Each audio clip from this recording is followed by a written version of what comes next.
সৌরজগতের নানা রহস্য উন্মোচনে মত্ত মানুষ এবার লক্ষ্য নিয়েছে সূর্য অভিযানের। আর এজন্য চলছিল নিরলস গবেষণা। অবশেষে সূর্যের বায়ুমণ্ডলে প্রবেশ করতে যাচ্ছে মার্কিন মহাকাশ সংস্থা নাসার একটি মহাকাশযান। বলা হচ্ছে, নাসার তৈরি পার্কার সোলার প্রোব মহাকাশযানকে সূর্যের সবচেয়ে কাছাকাছি পৌঁছানোর মিশনে পাঠিয়েছে। এটি সূর্যের বাইরে বায়ুমণ্ডল, যাকে করোনা বলা হয়, সেখানে প্রবেশ করবে। এই অভিযানের মাধ্যমে সূর্যের কার্যকলাপ এবং সৌরজগতের অজানা তথ্য উদ্ঘাটনের লক্ষ্যে কাজ করছে বিজ্ঞানীরা। এই মিশনে পার্কার সোলার প্রোবকে চরম উচ্চমাত্রা এবং ভয়াবহ বিকিরণের মুখোমুখি হতে হবে। মহাকাশযানটির চারপাশে দেওয়া হয়েছে বিশেষ কার্বন যৌগের আবরণ, যা 1400 ডিগ্রি সেলসিয়াস তাপমাত্রা সহ্য করতে সক্ষম।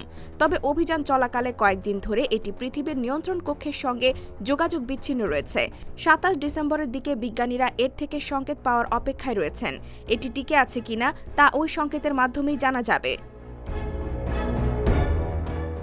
2018 সালে উৎক্ষেপিত পার্কার সোলার প্রোবের আগে 21 বার সূর্যকে প্রদক্ষিণ করেছে। এবার এটি সূর্যের পৃষ্ঠ থেকে মাত্র 38 লাখ মাইল দূরত্বে গিয়ে নতুন রেকর্ড গড়তে চলেছে। ঘণ্টায় 4,30,000 মাইল গতিতে চলতে সক্ষম মহাকাশযানটি এখন পর্যন্ত তৈরি করা মানবসৃষ্ট যে কোনো বস্তুর তুলনায় দ্রুতগামী। বিজ্ঞানীদের মতে এই অভিযান সূর্যের বাইরের বায়ুমণ্ডল সম্পর্কে বহু অজানা তথ্য সরবরাহ করবে। বিশেষ করে করোনার তাপমাত্রা কেন এত বেশি, সে রহস্য উন্মোচিত হতে পারে। এছাড়া সৌর বায়ু, যা চার্জযুক্ত কণার প্রবাহ হিসেবে নির্গত হয় এবং পৃথিবীর চৌম্বক ক্ষেত্রের সঙ্গে মিথস্ক্রিয়ায় মেরুজ্যোতির সৃষ্টি করে, তা আরও ভালোভাবে বোঝা যাবে। সূর্যের গোপন রহস্য উদ্ঘাটনে পার্কার সোলার প্রোবের এই মিশন বিজ্ঞানীদের জন্য নতুন দিগন্ত উন্মোচন করবে বলে আশা করা হচ্ছে।